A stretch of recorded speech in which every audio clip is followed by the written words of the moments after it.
A mature philosophy of life originates in a natural thoughtfulness. To live without thinking is to fail in the proper use of the powers and faculties with which we have been endowed.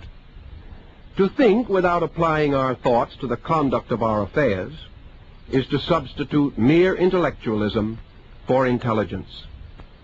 It is seldom possible to perfect a personal philosophy without study, through which we become familiar with the deepest and noblest convictions of mankind. We must also call upon daily experience, by which we can convince ourselves of the reality and integrity of certain basic principles, ever present and forever true. Beyond both study and experience are the internal faculties of the soul, and these must bestow final certitude upon our convictions. If, therefore, we live simply and wisely, seeking first the improvement of our inner lives, reserving an open heart and mind, we shall be guided and directed according to our needs and understanding. Each person must discover his own philosophy of life, and it is not fair or right to impose our codes upon others. It is also our responsibility, however, to share one with another such experiences as may have common value. We desire, therefore, not to convert or to convince, but to invite such a sharing with the sincere hope that some mutual good will be accomplished. My life has been devoted to the consideration of those essential doctrines which have most advanced the human state. Yet it would not be entirely fair to say that I have borrowed my convictions from antiquity, or addicted myself to the words or thoughts of the famous or the illustrious. I have chosen rather a course tempered by observation and experience, and mellowed by reflection. Weighing all things, I have chosen to cling to that which was good for me, and most serviceable for those who have sought my help and guidance. From my search for the good and the necessary, I have come to the following convictions.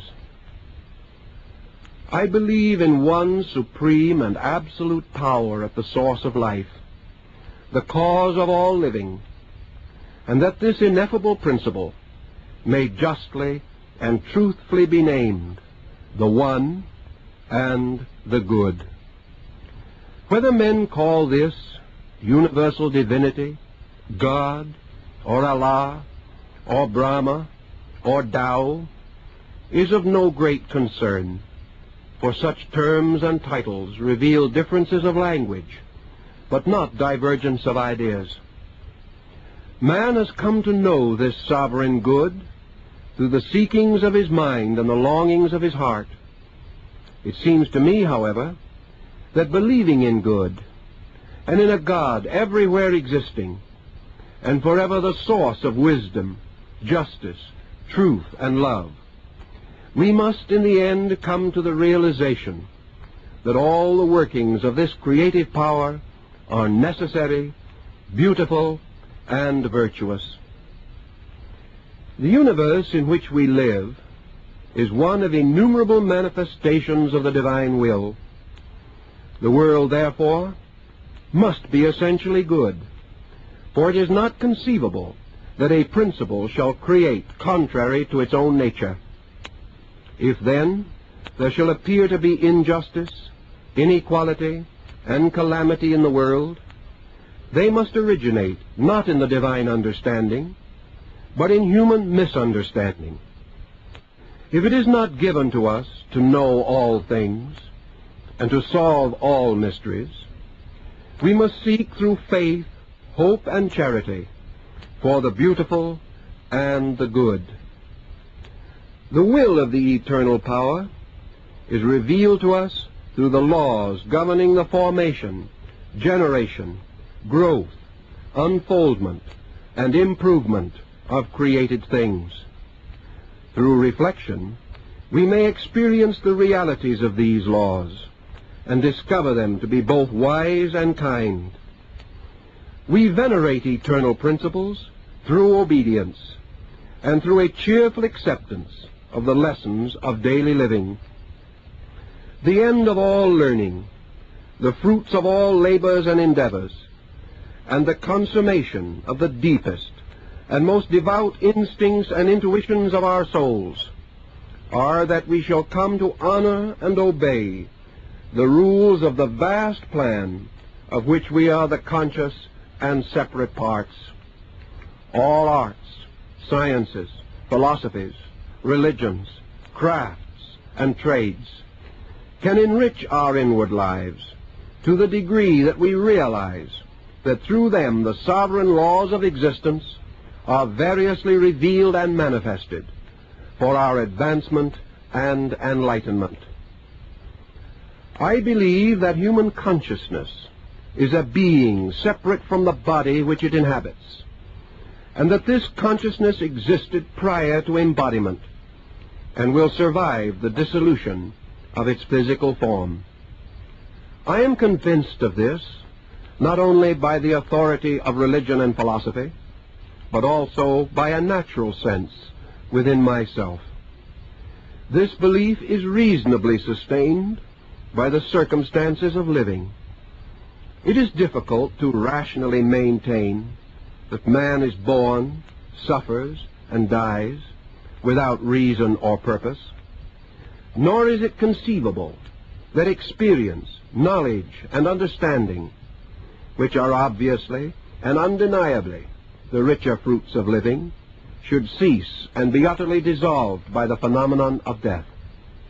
Neither can I accept the doctrine of an eternal judgment with everlasting rewards and punishments, meted out at the end of one frail and imperfect span of years in this world.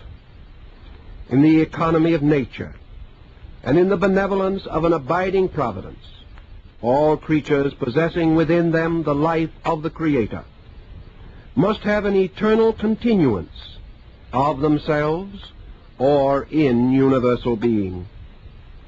Life as we know it must therefore be an episode in a larger existence. For this and other reasons, I believe in the doctrine of rebirth as a pattern of life most honorable for man, most suitable to things known and seen, and best calculated to reveal the eternal goodness of the sovereign being. I am willing to accept the challenge of growth, to believe that I have lived before and will live again. My present state is the sum of my previous existences, and I am endowed with the powers and potentials of improvement by which I may advance my destiny according to my deserts and merits. I seek neither to be forgiven for my mistakes nor applauded for my attainments, but take my refuge in a law of eternal good which gives me the right to work out my salvation with diligence. I do not believe in a principle of evil, for I cannot reconcile such a doctrine with the eternal good which rules the universe with an absolute power. Yet I must explain, to the satisfaction of my own conscience, those appearances of evil which surround me. By experience and observation, I have satisfied myself that evil is another name for ignorance. Through ignorance, man becomes selfish, critical, and destructive. And from these abuses and misuses of his divine and natural resources, he causes corruption and discord in the way of life which he has fashioned. When man violates natural law or disobeys the code of his own kind, he brings upon himself certain retributions which appear to him to be unreasonable punishment. In the broad pattern of mortal existence, discord reveals the need for concord, selfishness, the need for unselfishness, cruelty, the need for kindness, and ignorance, the need for the tireless search after truth and beauty. Thus what we call evil is a servant of good, for it causes us, in the end, to depart from error and cling to reality. I believe in the inalienable right of every man and woman to worship his God and to seek truth according to the instincts and inclinations of his own heart and mind. Careful study has convinced me that all the great religions of the world, past and present, teach the same essential code of conduct. They all believe in the existence of a sovereign power or being. They teach in one way or another the immortality of the soul, and they affirm the ultimate victory of good over evil, light over darkness, truth over error. It seems to me that as the earth has many climates suitable for the development of living creatures, so faith may have many names, but named or nameless, comforts and inspires those of sincere spirit who seek the consolation of devout belief. I would therefore never seek to convert a man from his faith or to another, but rather would help him in any way that I can to find the richness and fullness of his own religion. In time he will realize that as one light can be manifested through many colors, so one truth can be sought and found through the several colors of sincere believing. It may happen, however, that different religions have advanced and specialized certain parts, tenets, and doctrines of the one and eternal religion. Therefore it seems to me that through the study of comparative religion we come nearer to the complete truth, which is the one and eternal faith. Conflict between beliefs, therefore, confuses and obscures man's natural instinct to worship the supreme good.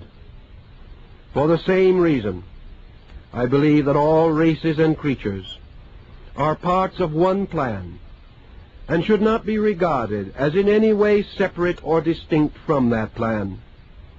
All men, regardless of their races or nations, their colors or conditions, share one life, exist in one world, and are the children of one creating power.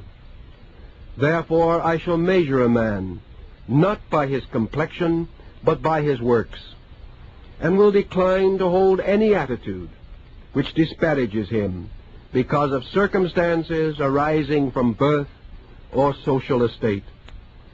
I am assured by my own conscience that if I cannot find the good in myself and in my fellow man, I shall in no way discover it in space or beyond the stars. I sincerely believe that I have been endowed with faculties, powers, and perceptions, for the use of which I am morally responsible. It is my duty to myself, to my world, and to the eternal power by and in which I exist, to govern my temper, subdue my appetites, refine my emotions, inform my mind, and increase my understanding. Failure to advance these causes must leave me a victim to my own intemperances and expose me to the just censure of my associates. Because I am a conscious being, and not required to follow the immediate instincts and impulses of my disposition, I can be kind, just, gentle, forgiving, compassionate, and self-sacrificing, even under the most trying and difficult circumstances. Both by observation and experience, and by the testimony of the ages, I inwardly know right from wrong, and good from bad.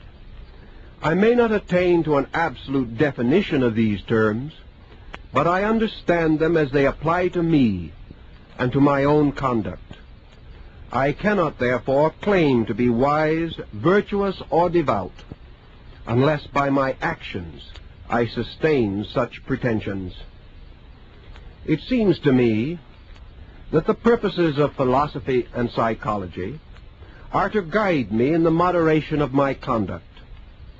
They teach me to be strong in the works of good, because they have brought me an understanding of the good.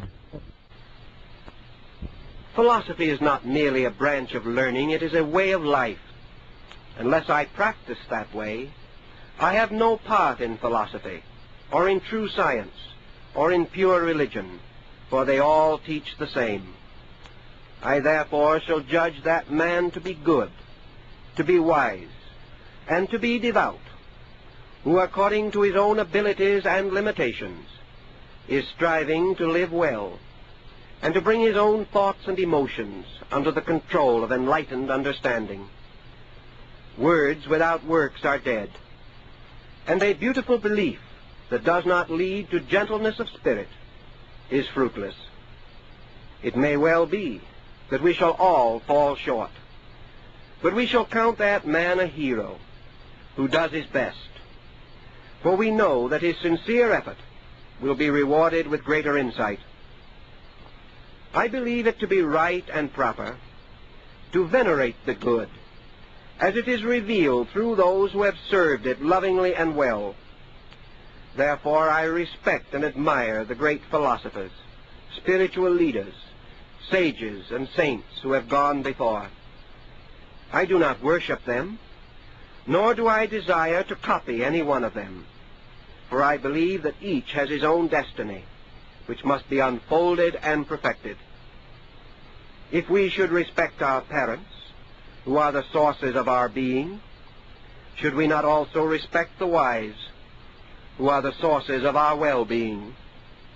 I am therefore grateful that good men and women have lived, and I gladly bestow upon them the recognition and appreciation which were denied to most of them while they lived. I believe that we may outgrow our teacher, but never our duty to remember him with gratitude. I find a great consolation in the realization that these good and great leaders were mortals like ourselves, with shortcomings like our own. For by these facts and signs, I realize that it is possible for an imperfect man to be so dedicated to truth that he may serve others and contribute to the dissemination of eternal realities. I believe that it is just and proper that we should take full advantage of all new discoveries in every branch of learning. I cannot condemn science or education or modern philosophy because of their shortcomings.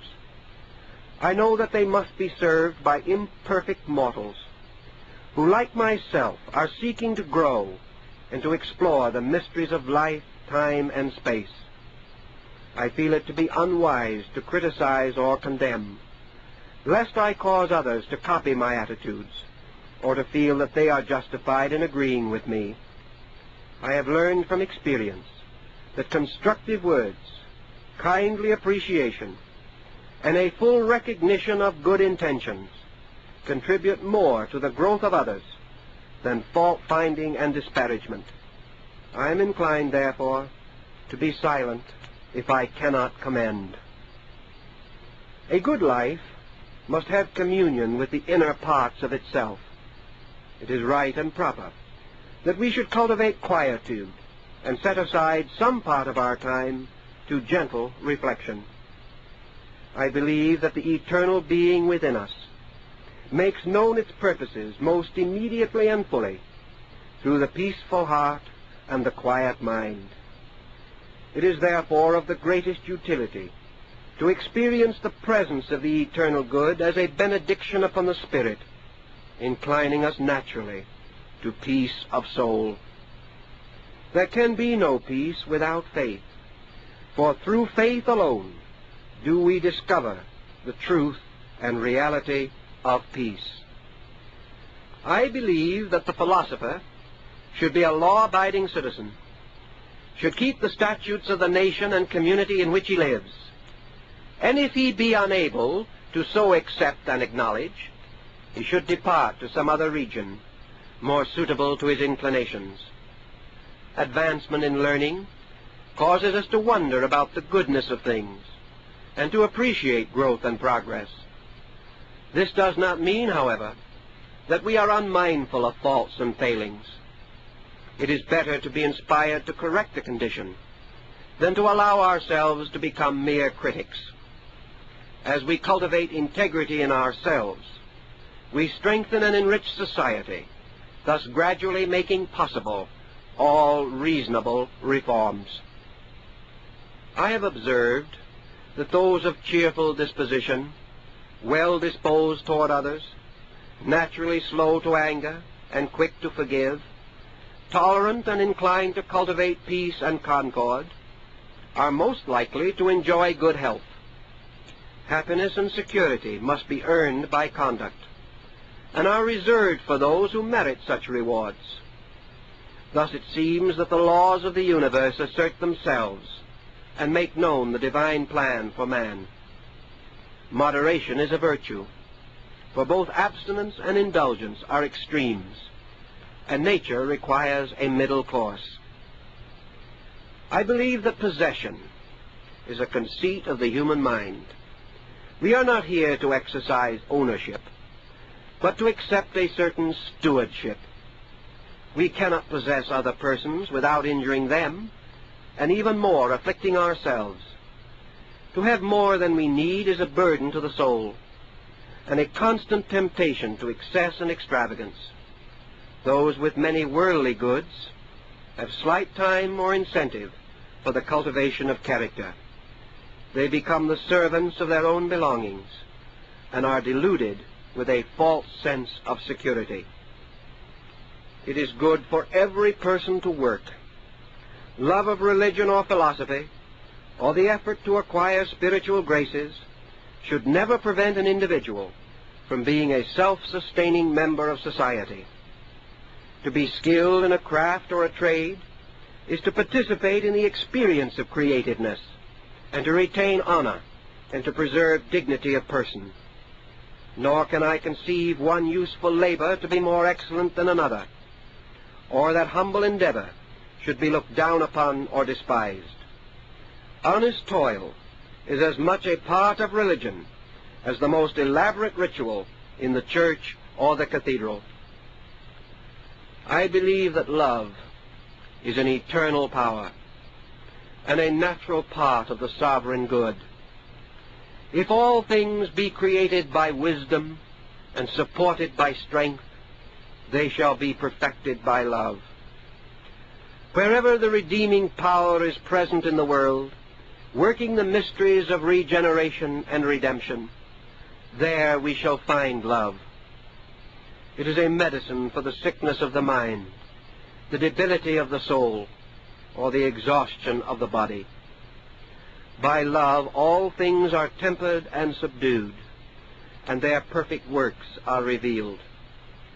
For man there can be no proof of love, except that he shall love.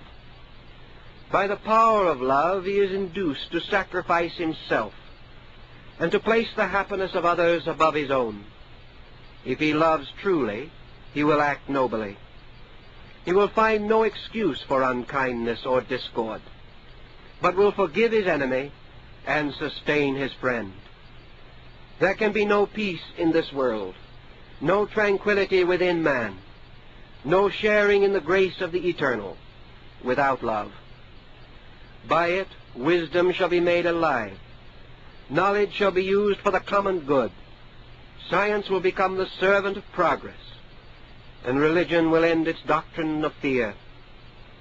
Love is not to be declared or uttered or spoken, but shall be revealed by deeds. By it we are moved to do those things which bring joy to those we care for. True love can never be selfish or self-seeking, but gives of itself utterly and completely. I have further observed that it is most difficult to apply wisdom to simple things. It is easier to explain the universe than to understand the conduct of a friend. It is easier to plan a reformation of society than to build a good home or bring laughter to the eyes of the sorrowful. Therefore it seems to me that the truth-seeker should first put in order that which is nearest to himself. He discovers the wisdom and folly of his beliefs immediately, if he attempts to live these beliefs. If, however, he shall ignore his own life and seek larger fields of endeavor, he may live for many years addicted to false doctrines, without the truth being evident to him. Nor should he ever expect others to love and respect him, if he does not love and respect them. Two wrongs will never make a right, and it is against the greater good when we permit dissension to continue among ourselves. I firmly believe that religious experience is good and necessary, but I shall tell no man what faith to follow. We all need the consolation of the Spirit, which comes to those who humbly acknowledge their indebtedness to a sovereign power. The form of the faith is less important than its reality, but through forms men seek the formless, which is the source of all. Likewise, therefore, it is good to pray, not for the things that we want, but for that depth of understanding which we need. Let us therefore pray that we shall live without offense, that we shall serve the good, that in all things we shall be kind, and that in the end we shall know our God. I believe that those who keep the law will be kept by the law. In the fullness of time, the human soul, vestured in righteousness and abundant in grace, shall return to the eternal being from which it came, and it shall abide in everlastingness, and shall know the peace that surpasseth understanding. I do not believe that souls can be lost, that an ultimate evil can obscure the works of good, or that the nature of being is anywhere within itself a source or cause of pain or terror. It also seems to me that the world in which we live, with all its creatures and parts, is a growing and unfolding being, and that in the fullness of time the grace within man shall so shine from him that he can build a beautiful society in which he can live peacefully, happily, and harmoniously. In those days there will be good government, freedom from crime and want, and mankind will collectively be aware of its own purpose and will gloriously and gladly serve that purpose. Until such a time, I shall do what I can, according to the means which I possess, to make this possible, with no expectations of immediate reward. I believe that it is the duty and privilege of those in such special professions as are immediately concerned with the essential growth of man to be honest, sincere, and honorable.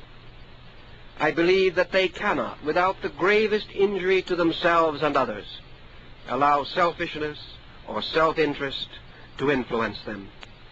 It seems to me that we should be specially mindful in the educating of lawyers, doctors, statesmen, theologians, philosophers, and psychologists, doing all in our power to help them to understand the natural divinity and dignity of human life.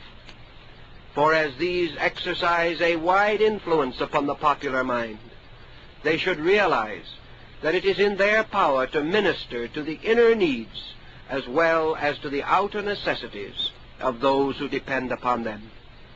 I believe that greatness of knowledge and wisdom lead to faith, and that without faith, knowledge is a madness and an affliction to the soul. I believe that if I follow in the path of wisdom, as revealed to me by the teachers of the race, by the inward instincts and intuitions of my consciousness, supported by the observations and experiences of living, I may live in a manner acceptable to truth. If I so live, I will earn and merit the right to a larger knowledge and understanding, but I am not entitled to more than is sustained by my conduct. Furthermore, if I devote myself to works of friendliness, refraining insofar as I am able from destructive actions and thoughts, I may face the future with serenity of spirit. I shall live without fear and die without fear. for I shall have justified my faith. Believing in a universe of truth and beauty, I shall meet each day without question or doubt. I shall remember the past without regret or remorse, and I shall look to the future for the fulfillment of all good things. Beyond this I do not know, and I cannot do. But I have faith that when it is necessary, I shall know and I can do. I ask no more, and I accept no less.